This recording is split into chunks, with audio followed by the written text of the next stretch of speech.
حي على الفلاح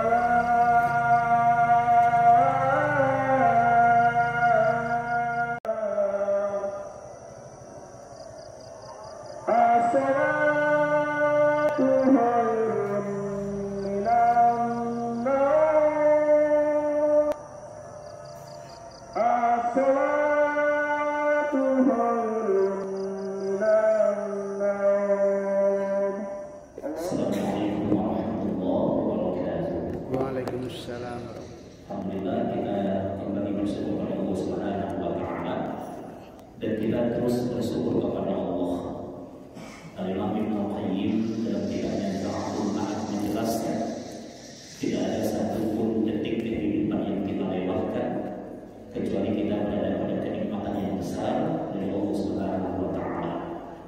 Jadi apapun keadaan yang menimpa kita, sepanjang keadaan itu kita respon dengan penuh keimanan, maka yakinlah semuanya kebaikan yang sedang Allah tetapkan itu dari Allah Subhanahu wa taala.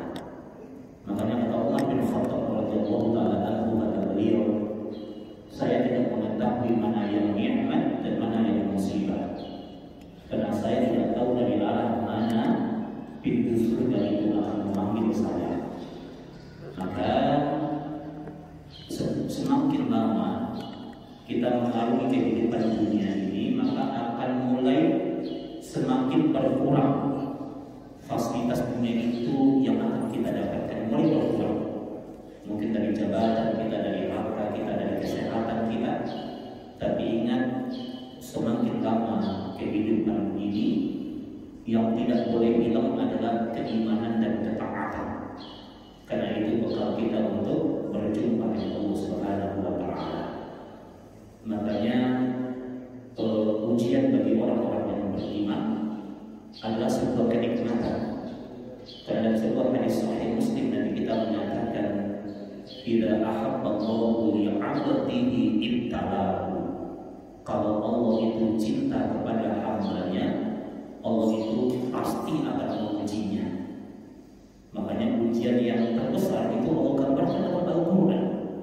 Ya, sesuai dengan tema kita hari ini, yaitu ujian yang berkaitan dengan perkara yang menimpa Nabiullah Ibrahim alaihissalam.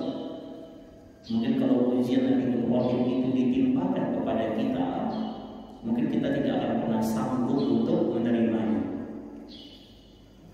Tapi Allah angkat derajatnya. Allah mengatakan dalam Al-Quran, "A'udzu billahi minasyaitonir rajim."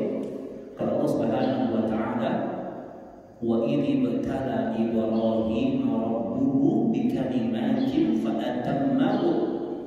Ketika kami uji Ibrahim itu dengan berbagai macam ujian-ujian kehidupan, fa'atammahu, ujian itu dia tuntaskan. Kemudian kata Allah, "Qala inni ja'iluka lin-nasi imama." Dan Allah katakan, "Wahai Ibrahim, engkau telah kami jadikan sebagai pemimpin umat manusia di muka bumi, imam." Makanya Nabi Ibrahim itu diberikan gelar oleh Allah dengan apa? Abu al-Anbiya, bapaknya para nabi. Nah, ya, coba kita perhatikan, ujian itu berawal ketika beliau itu mendakwahkan ayahnya. Di surat Al-An'am Allah cerita, kata Allah Subhanahu wa taala, "Wa idh qala Ibrahimu li abihi Azar." Dan ingatlah ketika Ibrahim berdakwah kepada ayahnya yang bernama Azar. Apa kata Ibrahim? "Atattakhidhu asnaman alihah." Wahai ayah Anda, apakah engkau akan menjadikan patung-patung ini sebagai berhala, sebagai sembahanmu? Karena ayahnya ini seorang pemahat berhala, pemahat patung, pembuat patung. Dia bilang, "Atattakhidhu asnaman alihah." Apakah engkau akan menjadikan patung-patung ini sebagai sembahanmu, Tuhanmu, alihah? Dan dia katakan, "Qala inni araka wa qaumaka fi dhalalin mubin." Sesungguhnya aku melihat dirimu dan kaummu berada pada kesesatan yang nyata. Bayangkan seorang nabi, tapi ayahnya seorang yang mengkufuri Allah, ya, seorang yang mendurhakai Allah.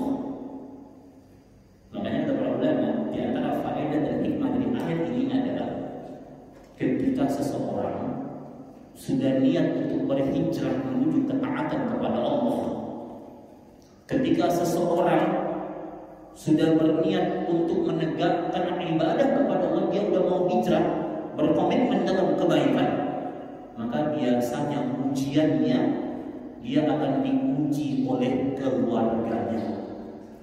Karena ini menjadi parahan. Jadi kalau ada orang yang sudah pengen jadi orang baik, ingin jadi orang soleh, ya, ingin hijrah menuju kebaikan, biasanya yang mencela dakwahnya, biasanya yang mencemooh ketaatannya, terkadang muncul dari keluarganya. Dan ini ujian para nabi. Para nabi diuji dengan kedurhakaan keluarganya. Kita kalau baca silsilah tentang Nabi Muhammad, itu Abu Jahal, Abu Lahab itu masih ketemu nasabnya dengan keluarganya. Jadi ya, lihat secara Nabi Nuh yang menentang dakwahnya istri dan anaknya. Lihat Nabi Ibrahim yang menentang dakwahnya ayah kandungnya. Nah, ini sebuah kabar bagi kita. Terkadang ketika kita ingin menuju ketaatan, terkadang yang menentang dakwah kita dari keluarga kita sendiri. Makanya alhamdulillah kalau kemudian kita hari ini kita mentaati Allah, didukung sama istri, rajin ke masjid, didukung sama anak-anak, ini sebuah kenikmatan yang besar. Kalau kita punya keluarga tapi mendukung dakwah kita, ini sebuah kenikmatan yang besar. Karena betapa banyak orang yang hijrah menuju kebaikan, yang menentang ketaatannya adalah keluarganya sendiri. Nah, ini menjadi sebuah perkara yang memang harus kita menyiapkan diri kita dengan berbagai macam ujian-ujian dari Allah, termasuk tantangan dari keluarga sendiri. Dan kemudian ujian tidak hanya sampai di sini, jemaah kaum muslimin. Di dalam surat Al-Anbiya itu surat yang keberapa? Ke-21 di ayat 59 atau 58 sampai ayat 70. Itu Allah bercerita kepada kita semuanya. Allah cerita kepada kita semuanya tentang bagaimana Ibrahim alaihissalam mendakwahkan rezim yang zalim di zamannya dan mendakwahkan kaum-kaum yang mendurhakai Allah Subhanahu wa taala. Allah cerita kepada kita, a'udzubillahi minasyaitonir rajim. Kata Allah Subhanahu wa taala, faj'alahum juzazan illa kabiran lahum la'allahum yarji'un. Kata Allah, ingatlah ketika Ibrahim itu menghancurkan semua berhala-berhala. Dari berhala-berhala di negeri Babil, dia dihancurkan illa kabiran lahum, kecuali ada satu berhala yang dia sisakan, yang dia tinggalkan. Jadi ada satu berhala besar yang dia tinggalkan, tapi semua berhala dia hancurkan. Kemudian ketika kaumnya ingin menyembah berhala, mereka kaget. Patung-patung mereka sudah hancur. Dan mereka katakan, qalu man fa'ala hadza bi alihatina innahu laminadh dhalimin. Ini siapa yang menghancurkan Tuhan-Tuhan kita? Berani banget. Ya, berhala kita dihancurkan. Siapa yang melakukan ini? Man fa'ala hadza bi alihatina innahu laminadh dhalimin. Kemudian kata sebagian mereka, qalu sami'na fatan yadhkuruhum yuqalu lahu Ibrahim. Kata mereka, sami'na fatan, sesungguhnya kami mendengar ada seorang pemuda. Pemuda itu dia sering mencela berhala kita. Dan pemuda itu bernama Ibrahim. Ya. Kemudian mereka katakan, fa'tu bihi. Ya, datangkan pemuda itu. Kita akan sidang dia. Datangkan dia ala a'yunin nas la'allahum yashhadun. Datangkan pemuda itu. Kita akan sidang dia. Kita akan tanya dia. Jadi Ibrahim itu dia berhadapan, ya, tidak menghadapi satu komunitas, tidak menghadapi satu kelompok, Yang dia hadapi siapa? Kaum penduduk negeri. Fa'tu bihi ala a'yunin nas, datangkan Ibrahim. Kita akan sidang dia. Dan ketika Ibrahim dihadirkan, ya dikumpulkan seluruh penduduk negeri, Ibrahim dihadirkan. Dan mereka katakan kepada Ibrahim, kata mereka, qalu a'anta fa'alta hadza ya Ibrahim, fa'alta hadza bi alihatina ya Ibrahim. Apakah kamu yang menghancurkan Tuhan-Tuhan kami Ibrahim? Apakah Tuhan kami berhala ini hancur? Apakah ini perbuatanmu Ibrahim? Nah, ini apa? Pertanyaan dari kaumnya. Kemudian kata Ibrahim apa? Bal fa'alahu kabiruhum hadza. Kata Ibrahim, tolong kalian tanyakan sama berhala yang paling besar. Kan yang paling besarnya belum dihancurin ya. Tanya sama yang paling besar. Nah, ini dakwah yang cerdas ya. Dakwah yang cerdas dan tuntas, yang langsung membungkam lawan bicara. Kata Ibrahim, tanya sama yang paling gede. Ya fas'aluhum in kanu yantiqun. Tanya sama dia jika memang dia bisa berbicara. Tanya sama dia. Fas'aluhum in kanu yantiqun. Kemudian mereka faraja'u ila anfusihim. Mereka tunduk. Ya, mereka tunduk karena memang di hati kecil setiap manusia itu menolak penyembahan terhadap berhala. Karena fitrah manusia itu menyembah kepada Allah. Mereka tertunduk malu mereka. Thumma nuqifu ala ru'usihim. Kemudian mereka mengatakan, ma haula'i yantiqun, laqad 'alimta ma haula'i yantiqun. Ya Ibrahim, kamu tahu Ibrahim, berhala itu nggak bisa bicara. Nah, ya. Ibrahim sebenarnya nanya sama berhala yang gede, yang mungkin dia tahu siapa yang hancurin. Kata kaumnya, laqad 'alimta ma haula'i yantiqun. Ibrahim, kamu tahu kalau berhala itu nggak bisa berbicara. Ya.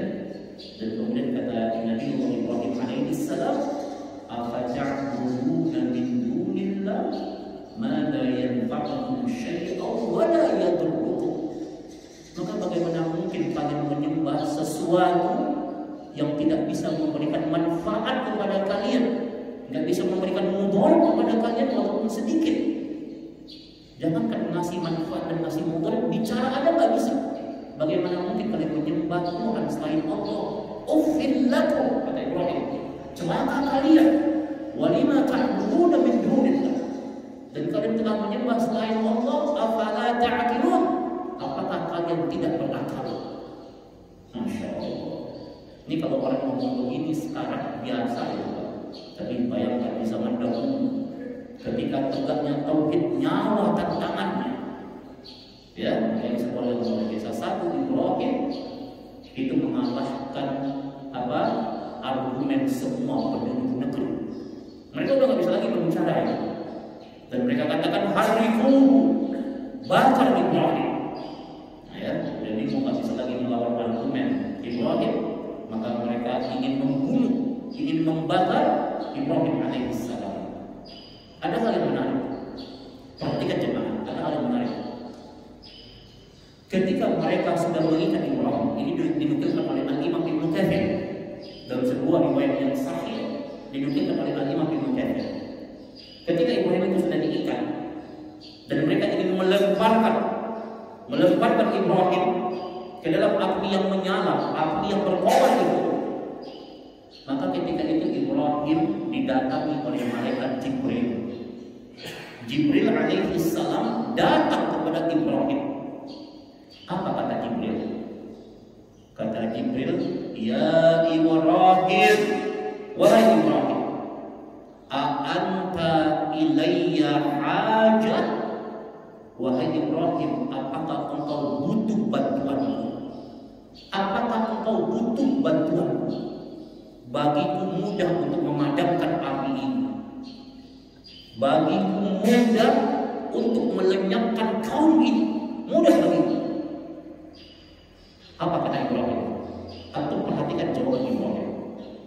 Kata Ibrahim, amma ilaika fala wa amma ilallah fana'am. Kata Ibrahim, ya Jibril, adapun bantuanmu aku enggak butuh.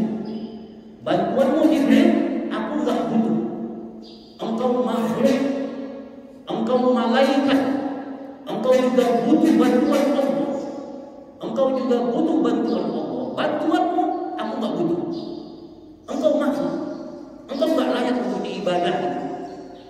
Dan dia katakan, wa amma ilallah fana'am. Adapun bantuan Allah itu yang aku butuhkan. Aku hanya butuh bantuan Allah. Bayangkan Pak, ini keadaan genting, keadaan lagi susah ini, tapi dia masih bisa mempertahankan tauhidnya. Orang kadang sekarang Pak masih makan dia, masih senang hidupnya, masih nyaman hidupnya. Betapa banyak manusia hari ini yang menggadaikan akidahnya, menggadaikan tauhidnya. Lihat, kita belajar banyak dari sejarah Nabi Ibrahim alaihissalam. Dalam keadaan genting, dia masih bisa mengatakan kepada Jibril, ya Jibril, bantuanmu fana, nggak butuh Jibril. Wa amma ilallah fana, yang aku butuhkan hanya bantuan Allah. Makanya kata para ulama, salah satu cara kita untuk mengukur kekuatan tauhid kita, ketika kita diberikan masalah, itu hati kita terkoneksi dengan siapa. Itu cara kita mengukur tauhid kita. Antum punya masalah, tiba-tiba mendadak ada masalah besar ini, hati antum itu terkoneksi dengan siapa, itu ukuran tauhid. Kalau ketika antum punya masalah, yang kita ingat langsung teman kita yang punya jabatan. Kita punya masalah, yang kita ingat langsung saudara kita yang punya posisi. Dan kita lupa dengan Allah yang punya segalanya. Itu bukti kelemahan tauhid kita. Makanya lihat Ibrahim, dalam keadaan yang begitu genting, yang begitu susah datang bantuan, yang dia ingat bukan makhluk, yang dia ingat siapa? Allahu Jalla wa'ala. Makanya ketika kita punya masalah, itu diuji kekuatan tauhid kita. Hati kita terkoneksi dengan siapa? Itu boleh. Makanya apapun keadaan yang menimpa, kita ingat kebesaran Allah, baru tempuh ikhtiar manusiawinya. Minta dulu sama Allah. Dan Allah katakan ista'inu bis-sabri was-shalah.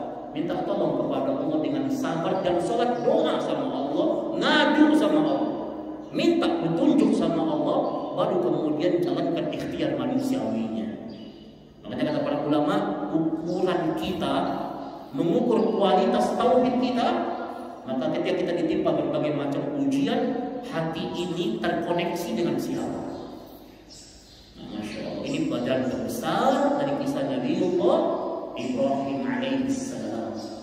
Makanya ketika dia mengatakan demikian, baru Allah turunkan bantuannya. Allah katakan, qulna ya nar, kata Allah, wahai api. Api itu makhluk Allah. Ya, Allah itu Tuhannya hujan, Tuhannya manusia, Tuhannya alam semesta. Dan Allah bicara sama makhluknya yang bernama api. Kata Allah, qulna ya nar, wahai api, kuni bardan wa salaman ala Ibrahim. Wahai api, jadilah engkau dingin dan selamatkan Nabiullah Ibrahim alaihissalam. Maka Allah menyelamatkan Ibrahim alaihissalam. Masya Allah. Makanya sebenarnya dalam kehidupan ini Pak, tidak ada masalah yang berat sepanjang kita menghadapinya bersama dengan kebesaran Allah. Ya, tidak ada masalah yang berat selama kita menghadapinya bersama dengan kebesaran Allah. Bahkan ambillah peluang-peluang kebaikan di setiap persoalan kehidupan yang menimpa kita. Ya, karena ketika kita tawakal, berserah diri kepada Allah terhadap apa yang menimpa kita, di situ Allah tunjukkan keajaibannya. Maka ingat, niatmu, keikhlasan hatimu itu akan menentukan keadaanmu. Keikhlasan hatimu terhadap apa yang Allah berikan kepadamu itu akan menentukan keadaanmu. Lihat sejarah Nabi Yunus alaihissalam. Nabi Yunus itu dia diterkam oleh ikan yang begitu besar, diterkam. Dan ketika dia masuk dalam perut ikan, kata para ulama, dia mengalami 3 kegelapan. 3 kegelapan yang dia alami. Kegelapan di malam hari, karena di tempatnya di malam hari. Kegelapan di dalam dasar laut. Dasar laut itu begitu gelap. Yang ketiga, kegelapan dalam perut ikan. Kegelapan dalam perut ikan. Apakah dia menyalahkan keadaan? Tidak. Dia katakan la ilaha illa anta. Tidak ada Tuhan yang berhak disembah kecuali Allah. Dia memuji Allah, dia tidak mencela Allah. La ilaha illa anta. Subhanaka, Maha suci Engkau ya Allah. Inni kuntu minadh dhalimin. Aku yang zalim ya Allah. Musibah ini aku dapatkan karena aku banyak dosa. Aku yang zalim. Dia menyalahkan diri. Dia tidak menyalahkan keadaan.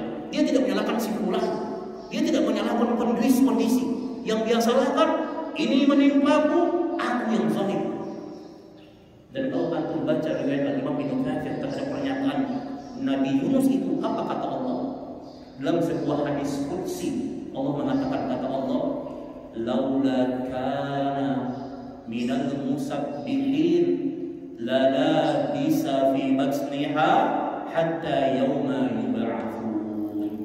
Kata Allah, kalaulah Yunus itu tidak berdoa seperti itu, tidak bertasbih seperti itu, maka Yunus itu tidak akan pernah keluar dari perut ikan sampai kiamat ditegakkan. Kalau Yunus itu tidak bertasbih seperti itu, dia tidak akan keluar dari perut ikan sampai kiamat ditegakkan. Laula kana minal musabbihin la labitha fi batniha hatta yauma yub'atsun. Nah, ini menunjukkan kepada kita jemaah muslimin bahwa tidak ada masalah yang tidak ada solusinya. Sepanjang kita bersama dengan kebesaran Allah, minta kepada Allah. Ya, apapun keadaan kita, ngadu sama Allah. Jangankan nasib kita, itu daun itu yang jatuh dari pohonnya, nggak ada yang kebetulan. Semuanya tersirat dan sudah tersurat dalam takdir Allah. Apalagi perjalanan kehidupan kita. Perjalanan kehidupan kita Allah yang memutuskan. Maka minta sama Allah. Maka pelajaran tauhid yang berharga bagi kita dari kisah Nabi Ibrahim alaihissalam ini mengatakan kepada kita pentingnya kita tawakal kepada Allah. Wa may yatawakkal 'ala Allah fa huwa hasbuh. Kalau kalian betul-betul bertawakal kepada Allah, Allah cukupkan kalian. Allah selesaikan urusan kalian. Kalau betul-betul menyerahkan diri kita kepada Allah Subhanahu wa taala. Nabi Allah Ibrahim alaihissalam ini kalau kita baca sejarah, beliau kan tidak dikaruniai anak kecuali pada usia yang sangat tua.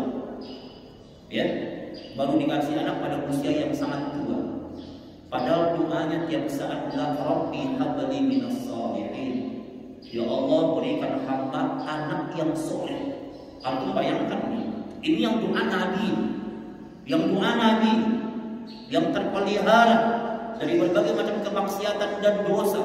Makhluk yang paling dekat dengan Allah, doa sama Allah, begitu mustajab doanya, tapi kemudian Allah kabulkan di masa tuanya. Kadang kita doa sehari, 2 hari sekali, 2 kali nggak dikabulkan, udah ngambek kita, udah nggak mau doa lagi. Ini bayangkan Nabi doa sama Allah dari usia mudanya, baru dikasih anak di usia tuanya. Lihat kesabaran para nabi. Ya, doa Nabi. Dan ketika bayi itu masih merah, lahir bayi itu masih merah, Ismail itu masih merah, Ibrahim itu disuruh hijrah. Disuruh hijrah dari mana? Dari Syam, dari negeri Syam, dari negeri Palestina ke Mekah. Yang ketika itu Mekah adalah negeri yang sangat tandus, negeri yang sangat gersang, negeri yang berbahaya, tidak ada penduduk di sana. Nyampe di Mekah, Ibrahim disuruh meninggalkan istri dan anaknya. Ini antum bisa baca lengkap dalam Sahih Bukhari, lengkap kisah ini. Dan ada ratusan sahabat yang meriwayatkan. Ketika Ibrahim meninggalkan istri dan anaknya, nyampe di Mekah ditinggalkan. Ketika dia berjalan meninggalkan istri dan anaknya, dikejar oleh Siti Hajar. Kata Siti Hajar, ya Ibrahim, ila man takinuna. Wahai Ibrahim, dengan siapa engkau titipkan kami? Dikejar sama Siti Hajar, Pak. Dikejar. Ibrahim terus berjalan. Dia tahan tangisannya. Dia tahan kesedihannya. Dia katakan, ya Ibrahim, kata Siti Hajar, ila man takinuna. Ya Ibrahim, ini anakmu masih kecil, masih merah bayi ini. Aku masih lemah. Ilaman takiluna, dengan siapa engkau titipkan kami? Ini tempat yang berbahaya, tak ada orang di sini. Ilaman takiluna, dengan siapa engkau titipkan kami? Ibrahim terus berjalan sampai wanita ini, Siti Hajar ini, dia jatuh, dia menangis, dan kemudian dia kuatkan untuk berdiri. Dan dia mengatakan, Allahu amarakum bihadza. Apakah engkau nitipin kami? Apakah engkau ninggalin kami di sini? Apakah ini perintah Allah? Apakah Allah yang nyuruh kepadamu? Baru Ibrahim itu dia berhenti. Dan dia katakan, nah, betul. Aku tinggalkan kalian karena ini perintah Allah. Allah yang nyuruh kepadamu untuk meninggalkan kalian. Wanita itu mengatakan, ilaman takibuna, dengan siapa engkau titipkan kami? Apakah ini perintah Allah? Ibrahim mengatakan, betul, ini Allah yang memerintahkan. Antum perhatikan jawaban Siti Hajar. Bunda kita, bundanya orang-orang yang beriman, Siti Hajar radhiyallahu taala anha, dia berikan sebuah jawaban. Jawaban ini dipegang oleh para ulama terdahulu, dijadikan prinsip dalam kehidupannya. Dan mudah-mudahan menjadi prinsip hidup kita pada hari ini. Apa kata Siti Hajar? Kata Siti Hajar, idhab ya Ibrahim, silakan engkau pergi wahai Ibrahim. Dan dia katakan, innallaha la yudayyi'una abadan. Karena kalau memang ini perintah Allah, Allah itu tidak akan pernah menyia-nyiakan kita selama-lamanya. Allah yang akan menjaga kita. Kalau memang ini perintah Allah, apapun itu, walaupun berat dalam pandangan manusiawi kita, innallaha la yudayyi'una abadan. Allah itu nggak bakalan menyia-nyiakan kita. Bayangkan seorang wanita yang begitu lemah, ya, yang dia tinggal dengan putranya yang masih bayi, nggak ada orang di sana, Pak. Dengan tegar dan tegas dia mengatakan, innallaha la yudayyi'una abadan. Allah itu nggak akan menyia-nyiakan kita. Maka sepanjang kehidupan ini kita jalankan karena Allah. Sepanjang kehidupan ini kita tegak dengan perintah Allah, pegang prinsip ini. Apapun keadaan kita, la yudayyi'una abadan. Allah nggak akan meninggalkan kita. Allah nggak akan menyia-nyiakan kita. Maka jangan pernah meninggalkan perintah Allah. Jangan pernah meninggalkan sholat, jangan pernah meninggalkan bacaan Quran, jangan pernah tinggalkan tahajud, jangan pernah tinggalkan perintah Allah, janji Allah. Allah nggak akan tinggalkan kalian. La yudayyi'una abadan. Allah nggak akan menyia-nyiakan kalian. Di padang pasir yang gersang itu saja, yang orang mengatakan tidak ada kehidupan di sana, hari ini Allah jadikan negeri itu negeri yang penuh dengan keberkahan. Jutaan manusia berkunjung ke sana. Ini janji Allah. Innallaha la yudayyi'una abadan. Kata Siti Hajar, pergilah Ibrahim, enggak apa-apa, pergi. Kalau memang ini perintah Allah, kalau memang ini perintah Allah, innallaha la yudayyi'una abadan. Allah itu enggak bakal menyia-nyiakan kita. Nah, apa di dunia ini harus kita takutkan? Apa dari dunia ini yang membuat kita cemas? Khawatirlah kita kalau dalam kehidupan ini kita meninggalkan perintah Allah. Karena ketika perintah itu kita tinggalkan, ketika kewajiban itu kita lalaikan, maka entah dengan apa kita akan menghadap Allah di saat kematian datang kepada kita. Dunia ini, Pak, Masya Allah, akan banyak yang hilang dari kita, akan banyak yang hilang dari hari ke hari. Kata Al-Imam Hasan Al-Basri rahimahullah, semakin bertambah hari, makin banyak yang akan hilang dari kehidupan kita.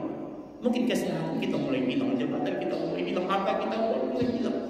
Tapi ingat, keimanan tidak boleh hilang, ibadah tidak boleh hilang, semangat untuk mentaati Allah tidak boleh hilang. Ini yang tidak akan boleh hilang. Karena itu modal utama, itu harta kita yang berharga untuk kita menjalankan kehidupan ini. Ikhwani fillah, azanallahu wa iyyakum.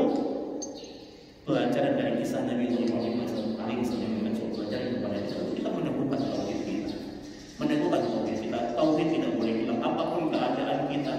Jangan pernah mendurhakai Allah, karena kehidupan yang hari ini kita jalankan dengan cara kita mengukir kematian kita. Makanya kata Imam Ahmad dalam musnadnya dikatakan, kalian akan mati di atas kebiasaan kalian. Kalian akan mati di atas kebiasaan kalian. Orang yang sering bergunjing, dia akan mati di atas perkara dia menggunjing. Dia orang yang sering menfitnah, dia akan mati di atas perkara dia sering menfitnah. Orang yang kemudian sering berzikir kepada Allah, dia akan mati di atas zikirnya kepada Allah. Maka hari-hari kita itu menentukan cara kita untuk mengakhiri kehidupan kita. Nah, ini yang harus kita ingat, ya.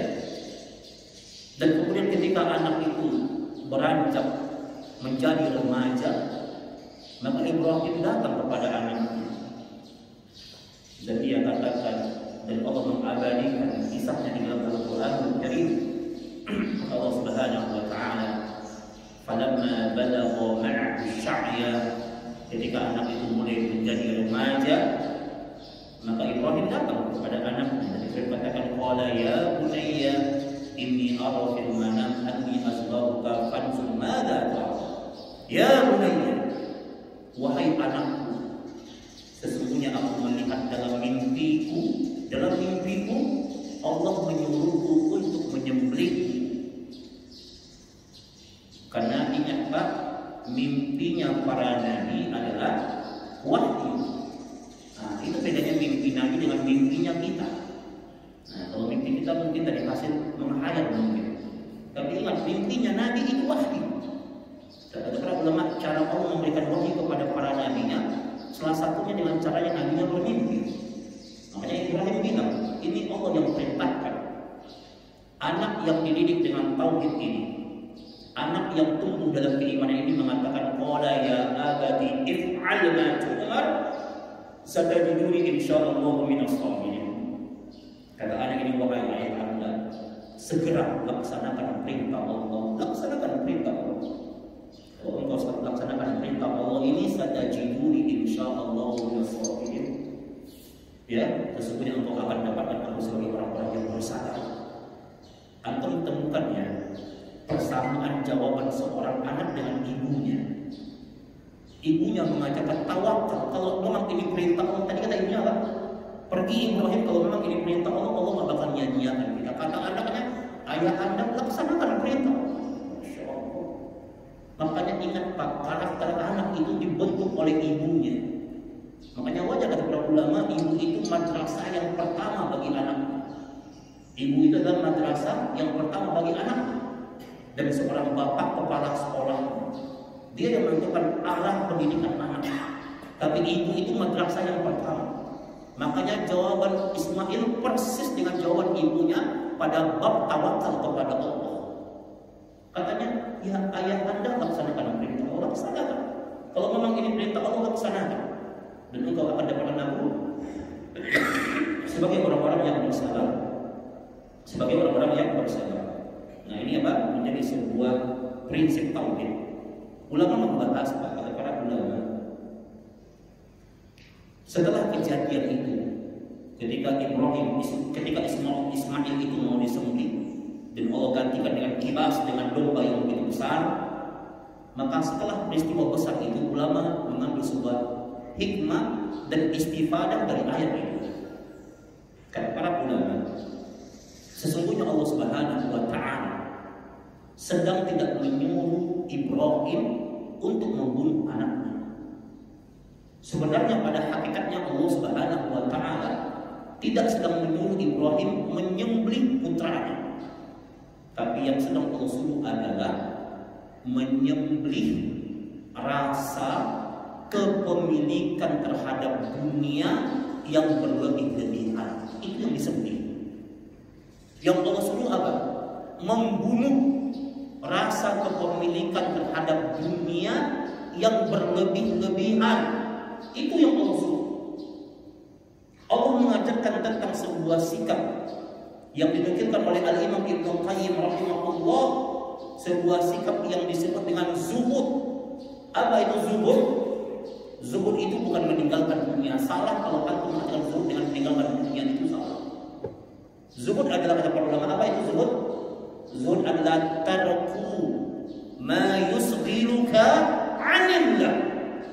Zuhud itu adalah meninggalkan semua perkara yang membuat kita lupa kepada Allah. Meninggalkan semua perkara dunia yang membuat kita lalai dari mengingat Allah, itu zuhud. Dan dunia ini Pak, kalau dimiliki secara totalitas dan berlebihan, itu membuat orang lalai dari akhiratnya.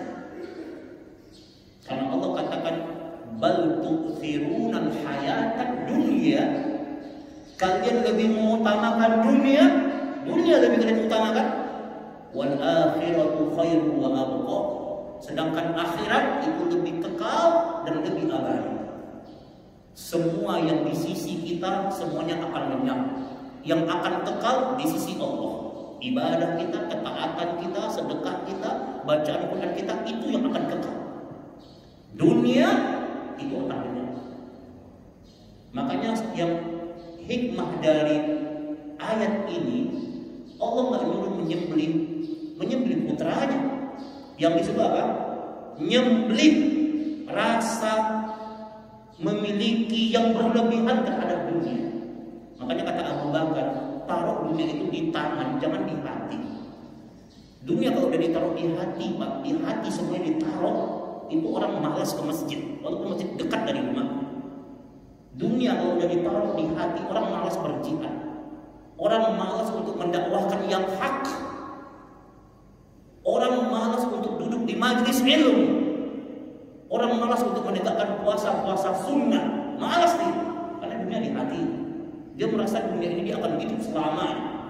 Padahal di samping kiri kanannya, tetangganya udah banyak yang dipanggil oleh Allah, dan itu nggak cukup jadi pelajaran bagi dia. Masya Allah. Maka jemaah kaum muslimin azanillahu wa iyyakum, maka dunia itu taruh di tangan. Sehingga kalau Allah minta kita berkorban untuk agama Allah, maka masya Allah, ya, maka kita akan mudah memberikannya untuk agama Allah Subhanahu wa Ta'ala. Ini sikap zuhud, ya, taraku ma yusghiluka 'anillah, meninggalkan semua perkara yang membuat kalian lalai dari mengingat Allah. Ya, maka ingat, dunia ini betul-betul hanya titipan. Dan apapun yang kita pakai hari ini, apapun, ya, pakaian yang kita pakai, harta yang kita pakai, waktu yang kita gunakan, itu semua tanggung jawab yang akan kita pertanggungjawabkan di hadapan Allah Subhanahu wa Ta'ala. Nah, kalau kita memahami dunia seperti ini, maka insya Allah Allah akan memberikan dunia itu sebagai fasilitas kemuliaan bagi kita untuk mengantarkan kita kepada kemuliaan di hadapan Allah. Kalau kita baca hadis Nabi, kan Nabi kita bilang dunia ini kan hanya ibarat bangkai domba, kata Allah yang bilang dunia ini ibarat bangkai domba. Jadi dunia ini akan mulia bagi kita kalau kita gunakan untuk menambah ketaatan. Semakin bertambah nikmat, semakin bertambah taat. Ya, karena kata para ulama, di antara bentuk perkara-perkara azab ada, di antara bentuk tanda seseorang itu sedang diazab apa? Semakin Allah tambah nikmat dunianya, semakin jauh dia dari ketaatan. Dunianya makin bertambah, nikmatnya makin bertambah, rezekinya makin bertambah, tapi dia makin jauh dari ketaatan. Ya. Dulu sebelum kerja rajin ke masjid, rajin baca Quran. Udah sibuk bekerja macam-macam alasannya. Oh Ustaz, udah gak sempat lagi di majelis ilmu Ustaz. Kenapa? Karena sekarang sibuk meeting Ustaz. Sibuk rapat siang malam. Masya Allah, ini fitnah dunia ini. Gitu ya, fitnah dunia. Hati-hati. Makanya kata para ulama, di antara bentuk rezeki yang berkah, harta yang berkah, bertambah harta, bertambah taat. Jadi tidak ada alasannya. Ulama itu jauh lebih sibuk daripada kita. Jauh lebih sibuk daripada kita. Jadi kalau gara-gara kesibukan dunia kita lalai dari mengingat Allah, berarti itu tanda kemenangan dari makar-makar iblis. Nah ini yang harus kita ingat. Maka ikhwan fillah azanillahu wa iyyakum, ini yang harus kita ingat. Kemudian kita bisa memaksimalkan tauhid kita, dan orang-orang yang begitu tegar dalam ketauhidannya, maka mereka akan menjadi orang-orang yang dijaga oleh Allah Subhanahu wa Ta'ala. Dan mari kita memaksimalkan ibadah kurban ya. Bagi kita yang berkurban, maka maksimalkan jalankan ibadah kurban itu sesuai dengan sunnah-sunnah yang Nabi ajarkan, ya, sesuai dengan syariah yang Allah perintahkan. Ya, kurban ini kan menarik, ya. Ingat, kita harus ingat kurban itu dia ibadah tahunan, ya. Kurban ibadah tahunan, bukan ibadah seumur hidup. Saya ulangi, dalam kaidah ilmu fikih dikatakan kurban ibadah tahunan, bukan ibadah seumur hidup. Kenapa dikatakan ibadah tahunan? Karena ibadah ini hadir di setiap tahun. Makanya di dalam surat Al-Kautsar Allah katakan inna a'tayna kal-kautsar. Sesungguhnya Muhammad engkau telah diberikan Al-Kautsar. Al-Kautsar itu adalah sungai yang indah yang mengalir di surga. Makanya Nabi Muhammad pasti masuk surga. Hanya orang-orang jahil yang bilang Nabi itu nggak masuk surga. Hanya orang-orang jahil yang bilang Nabi itu belum tentu masuk surga. Karena dia nggak beriman dengan ayat Allah. Allah yang mengatakan inna a'tayna kal-kautsar, itu kan perkataan Allah. Al-Kautsar itu ada di mana? Di surga. Ya. Dan Allah katakan fasolli li rabbika wanhar. Nah, fasolli li rabbika itu dikatakan fasolli li rabbika. Ulama mengatakan tafsir dari ayat itu adalah fasolli li rabbika adalah salat Aidil Adha. Dan salatlah kepada Rabb salat Aidil Adha wanhar, dan berkurbanlah. Saya mau tanya, salat Idul Adha berapa kali setahun? 1 kali setahun. Berarti kurban 1 kali setahun, itu dalil. Jadi kurban itu adalah ibadah tahunan, bukan ibadah seumur hidup. Ada sebuah budaya di masyarakat begini, ya. Saya nggak tahu kalau di sini masyhur, di beberapa wilayah itu masyhur, dikenal maksudnya. Umpamanya gini, tahun ini yang kurban ayahnya, bapaknya, atas nama ayahnya. Tahun depan kurban atas nama ibunya. Tahun depan lagi atas nama anaknya yang pertama. Tahun depannya lagi atas nama anaknya yang kedua. Habis mereka kurban satu keluarga, dibagi-bagi tahunnya begitu. Tahun berikutnya mereka udah nggak kurban lagi. Itu salah kaprah. Kurban itu ibadah tahunan, bukan ibadah seumur hidup. Ya. Jadi bukan setelah yang kemudian anggota keluarga kita selesai kita nggak kurban lagi. Maka dalam Islam itu kan ibadah itu ada sifatnya, Pak, ya. Ada sifatnya harian, ada bulanan. Harian apa? Harian kayak sholat itu harian. Pekanan kayak puasa Senin Kamis, itu pekanan. Bulanan kayak saum ayyamul bid, puasa 13, 14, 15 itu adalah bulanan. Tahunan apa? Tahunan itu seperti apa? Tahunan seperti kurban, Idul Fitri, Idul Adha, itu tahunan. Ibadah satu kali seumur hidup apa? Ibadah sekali seumur hidup seperti akikah, itu sekali seumur hidup, akikah. Apa lagi? Nikah. Nikah bukan sekali seumur hidup. Ya. Nikah boleh, ya, asal berani. Gitu, ya. Apa lagi? Khitab sunat, itu sekali seumur hidup, Pak. Jangan sampai dipotong 2 kali. Gitu, ya. Sunat khitab, itu ibadah seumur hidup. Jadi ibadah itu ada sifatnya. Kurban itu ibadah tahunan.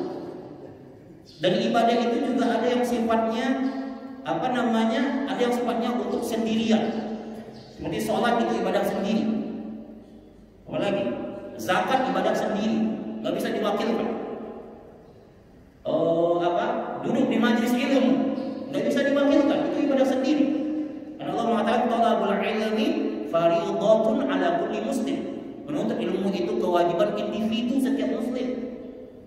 Ada ibadah itu bisa kewajiban satu orang tapi mewakili semua orang. Azan. Nah, kalau sudah ada yang azan satu di masjid ini, semuanya gugur kewajibannya. Itu ada ibadah yang mewakili. Salat jenazah dan kurban kata para ulama itu ibadah satu orang tapi mewakili anggota keluarganya. Dikit lagi ini buat fikih aja, ya. Jadi kurban itu ibadah satu orang. Jadi kalau seorang bapak dia udah kurban, dia udah motong hewan kurban, maka kata Rasul pahalanya, walaupun satu keluarga ada bapak, ada ibu, anaknya ada 3, maka satu bapak kurban 1 ekor domba umpamanya pahalanya sudah mencakup anggota keluarganya. Makanya ulama membahas, kata para ulama dalam kitab Al-Ahkam Udhiyah, siapa anggota keluarga yang dimaksud? Anggota keluarganya siapa? Apakah tidak ada batasnya atau ada batasannya? Kata para ulama fikih, anggota keluarga yang dimaksud adalah orang-orang yang menjadi tanggungannya yang dia nafkahi. Jadi kalau di rumah antum ada saudara antum dan antum nafkahi saudara antum, berarti dia termasuk keluarga antum. Jadi yang kita nafkahi, yang kita tanggung nafkahnya itu keluarga kita. Nah ini faedahnya. Jadi masya Allah ya. Jadi kurban ini ibadah yang luar biasa. Pahalanya tanpa batas. Bahkan kata para ulama, seorang anak yang berkorban itu pahalanya nyampe untuk orang tuanya yang sudah meninggal dunia. Seorang anak yang berkorban pahalanya nyampe untuk orang tuanya yang sudah meninggal dunia. Antum baca di dalam bab Syafi'i, dalam bab berkaitan dengan ibadah kurban yang ini dalam bab Maliki. Jadi pahala yang luar biasa ya. Jadi kalau kemudian kita mampu untuk berkorbanlah. Kata Nabi apa? Man wajada sya'ah, barang siapa yang punya kemampuan untuk berkorban, falam yudhahi, dan dia tidak berkorban, fala taqrabanna musallana, maka jangan dekati tempat sholat kami. Jadi kurban itu ada yang sebagian belum mengatakan hukumnya wajib, ada sebagian yang mengatakan hukumnya sunnah muakkad, sunnah yang ditekankan. Nah, tidak usah kita bersekedar hargai semua pendapat, santun dalam berpendapat. Yang penting kita ambil aja manfaatnya bahwa kurban itu pahalanya besar. Ya, maka maksimalkan, usahakan memang kita bisa berkorban. Sedikit aja, saya tahu sedikit. Gini, gimana muslimnya? Saya ingin bicara tentang standar kemampuan.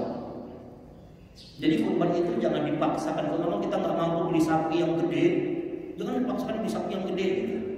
Kan bisa kita berkorban dengan domba dengan harga murah meriah. Ya, kan harus ngasih yang terbaik, Ustaz. Betul kalau antum mampu. Tapi kalau antum tidak mampu, ada pak standar minimalisnya. Saya mau tanya sama antum sekarang.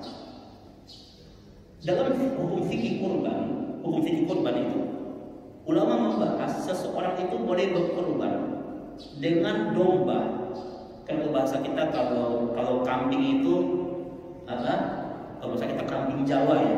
Tapi kan ada yang lebih murah kayak domba. Yang bulunya banyak, orang bilang domba kambing gembel gitu ya. Kambing gembel yang bulunya banyak. Domba itu kata para ulama, kalau kita bahas, kata para ulama, itu seseorang boleh berkorban dengan domba yang umurnya itu masih jazaa. Kan kurban itu kan yang terbaik umurnya musinna. Musinna itu kata-kata musinna dan kalau dia bahasa Arab itu dalam dia kata simun. Udah giginya itu udah pokok dan itu usia 2 tahun. Itu yang terbaik.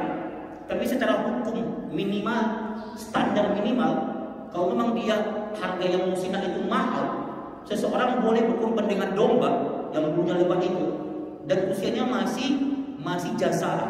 Jazaa kalau kita tanya kepada para ulama tentang makna jazaa itu usia 6 bulan. Anda nggak tahu tuh, mungkin pakar domba tahu mungkin ya. Ustaz Tebuku ada mungkin tahu ya. Yang 6 bulan domba bulu lebat itu segimana gitu. Tapi ini hadis Nabi. Jazaa itu ya 6 bulan itu boleh. Ya mungkin kayak anak kambing gitu ya. Ya itu udah jazaa. Kalau baca di kitab hukum fikih kurban jazaa. Itu pertama. Ya. Yang kedua, kata para ulama, itu orang boleh berkorban. Kurban, nah ini yang kadang-kadang kita banyak yang tidak tahu. Anda mau tanya, boleh nggak kurban dengan kambing betina? Boleh. Kata para ulama, hukum hewan kurban dan akikah itu sama. Aku baca di semua kitab fikih. Ulama membahas kurban dengan kambing betina itu boleh. Tapi yang paling utama kurban dengan kambing yang jantan itu paling utama. Yang terbaik jantan. Yang paling utama jantan. Tapi boleh orang berkurban dengan kambing betina. Datangkan dalilnya. Mana dalilnya yang melarang kambing betina? Enggak ada. Bahkan menjadi ijma ulama fikih boleh berkurban dengan kambing betina. Hukumnya sama dengan akikah. Orang akikah boleh kambing betina. Ini masya Allah. Makanya coba kalau kita ukur nih. Kurban dengan domba yang punya lebat umurnya 6 bulan dan betina itu berapa harganya? Nah, Anda nggak tahu harganya berapa. Artinya harganya nggak mahal-mahal banget gitu kan? Nah gitu. Nah ini standar minimal. kalau memang kita tidak mampu menghadirkan yang terbaik, itu bisa secara hukum. Artinya kalau kemudian kita mendapatkan dana yang begitu minim, kita masih bisa berkorban. Itu yang sama. Ini bab motivasi. Kalau untuk nyari hewannya, antum konsul aja nanti sama para jurkam gitu ya, juragan kambing gitu. Gitu ya. Insya Allah mereka paham. Ya, satu kufu adin bulan itu ya, nanti bisa ini. Jadi artinya jemaah orang muslim usahakan gitu ya. Itu yang saya maksud. Karena ibadah ini nggak kemana-mana pahalanya. Pahalanya untuk kita menembus batas. Bahkan orang tua kita yang sudah meninggal dapat pahalanya. Ini saya ingin motivasi bab ini sebenarnya. Nah, jadi kalau memang kalau yang terbaik itu yang terbaik. Pilih yang jantan, pilih yang gemuk, ya itu yang terbaik. Ya pilih yang sempurna yang terbaik. Cuma kalau yang terbaik itu nggak bisa kita penuhi, minimal standar kebolehannya, standar yang boleh. Nah, makanya kalau dapat usia yang musinah, usia yang cukup itu alhamdulillah. Tapi kalau memang jasa itu artinya adalah usia 6 bulan. Sebagian para ulama mengatakan usia 1 tahun minimal. Nah itu tidak semahal yang tadi yang sempurna. Nah itu yang saya maksud. Nah ini adalah apa? Kaidah apa? Berkaitan dengan apa? Ibadah kurban. Sehingga memang setiap kaum muslimin, nah itu bisa berkurban. Makanya ulama itu membahas jadi standar kita sukses melaksanakan kurban itu dihitung dari jumlah kakak yang mampu. Kakak yang mampu, ini bab begini, ada berapa kakak yang mampu? Pokoknya ada 40 kakak, berarti minimal ada 40 kambing. Nah, gitu ya. Nah itu standar orang dikatakan sukses itu ketika semua kakak itu punya kesadaran.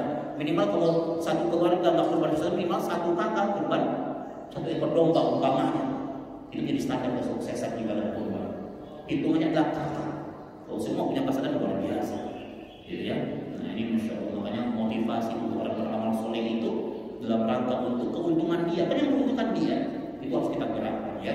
Karena kurban ini adalah ibadah yang luar biasa dan manfaatnya tidak kembali kepada siapapun, tetapi kepada kita yang berlomba-lomba untuk amal soleh kita di hadapan Allah Subhanahu wa Ta'ala. Nah ini namanya apa namanya? Di antara solusi bagaimana kemudian kita bisa memaksimalkan ibadah kurban. Nah, itu barangkali jemaah yang bisa saya sampaikan. Ada yang mau ditanyakan? Terima kasih Bapak Ibu jemaah yang dirahmati Allah Subhanahu wa Ta'ala. Mungkin ada yang mau bertanya?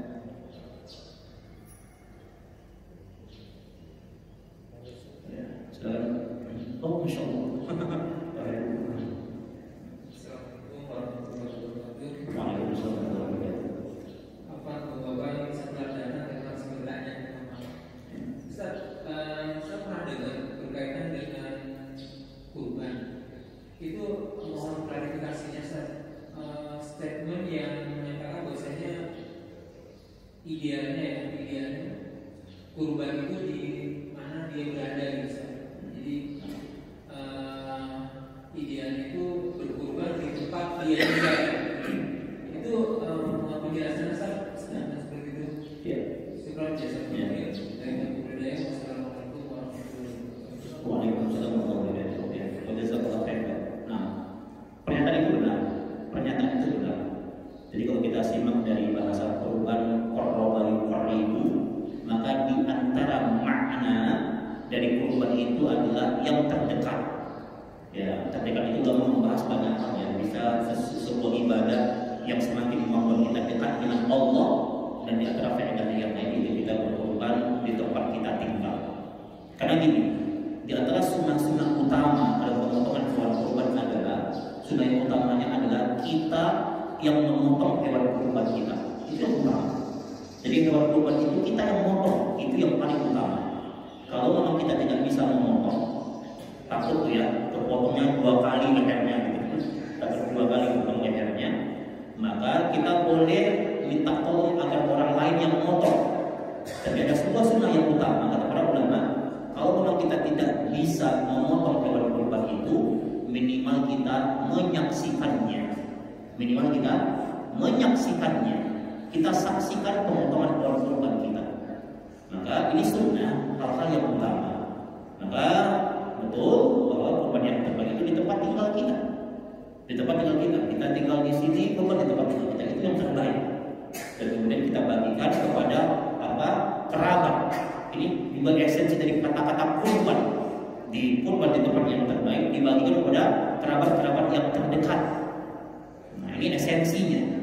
Tapi ingat, pada hakikatnya esensi ini tidak melarang kalau kemudian kita ingin membagikan ke saudara yang jauh, umpamanya yang terdekat di komplek udah kebagian semuanya, dan alhamdulillah masih ada yang sisa dagingnya, dan kita ingin bagikan ke tetangga sebelah, atau kita ingin kirimkan ke pondok pesantren mana, kita ingin kasih ke yayasan yatim mana, maka itu dibolehkan secara hukum fikih.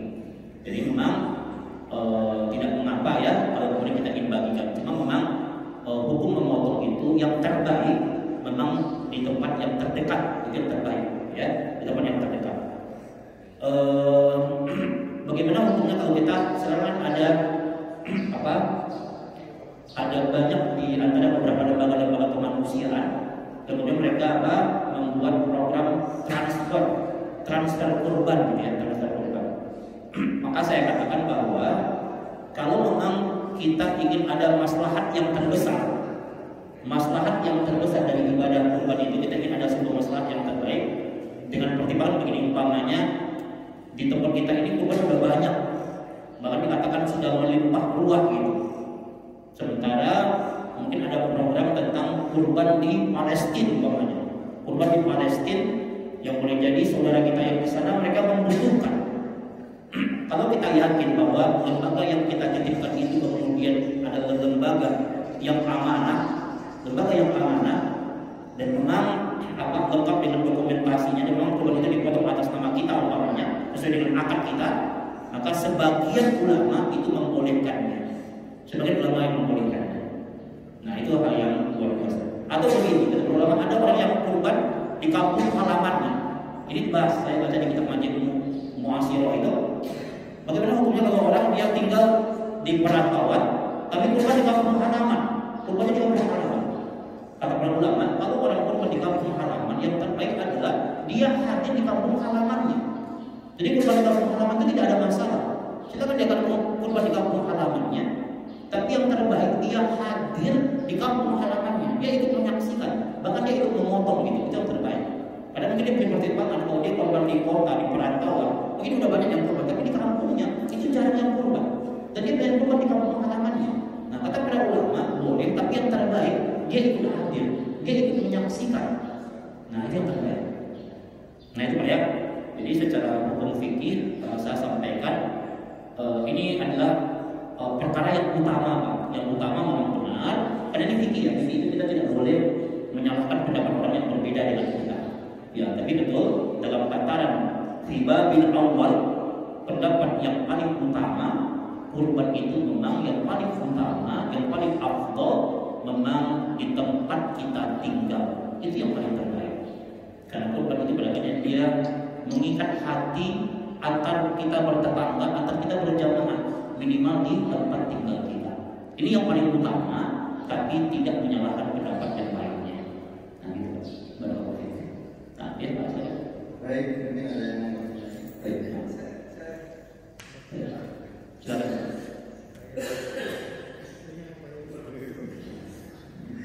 Assalamualaikum. Waalaikumsalam warahmatullahi wabarakatuh. Tadi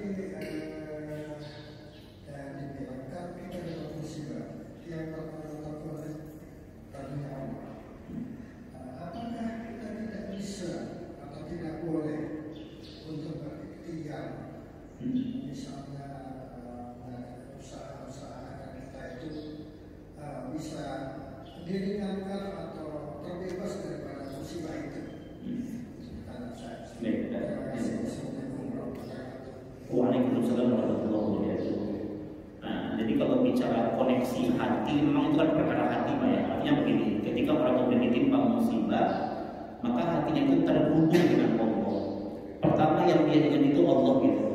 Ketika dia ditimpa sebuah perkara yang kemudian perkara itu kemudian sesuatu yang tidak dia senangi umpamanya, maka dia ucapkan innalillahi wa inna ilaihi raji'un. Dia menyadari ini adalah keputusan Allah, ini adalah kehendak Allah, ini adalah bagian dari bentuk iroda Allah, ini kehendak Allah.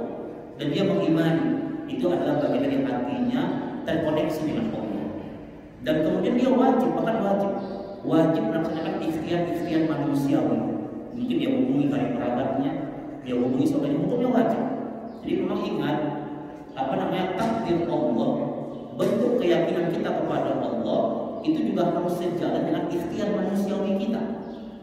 tidak boleh dihilangkan. Jadi memang kalau bicara hati memang harus terikat dengan kebesaran Allah. Tapi secara fisik betul kita boleh menyampaikan kepada manusia, kita boleh kemudian kita bicara kepada manusia, minta curhat kepada manusia, minta solusi boleh, silakan. Atau kita minta bantuan kepada manusia. Tapi yang pertama hati ini harus bersatu dengan kepada Allah. Artinya kita meyakini kalau kemudian setelah kita minta sama Allah, kemudian ada orang yang kemudian mendatangkan bantuannya, maka kita yakini bahwa orang itu dia mendatangkan bantuannya itu karena Allah yang menggerakkan hatinya. Nah, jadi kita itu konsepnya. Apapun bantuan yang kita terima setelah kita dapatin musibah itu, kita yakin itu Allah datangkan bantuan itu karena Allah yang menghendaki, yang menggerakkan hati manusia untuk memberikan bantuan kepada kita. Nah, jadi bukan tidak boleh, bahkan wajib. Jadi setelah, tapi memang berkah ini, bagaimana kemudian ketika apapun yang menimpa kita langsung sandarkan bahwa ini terjadi, ini adalah ketetapan Allah. Allah yang menghendaki kebaikan itu dimaksud. Setelah itu dilakukan ikhtiar manusiawinya.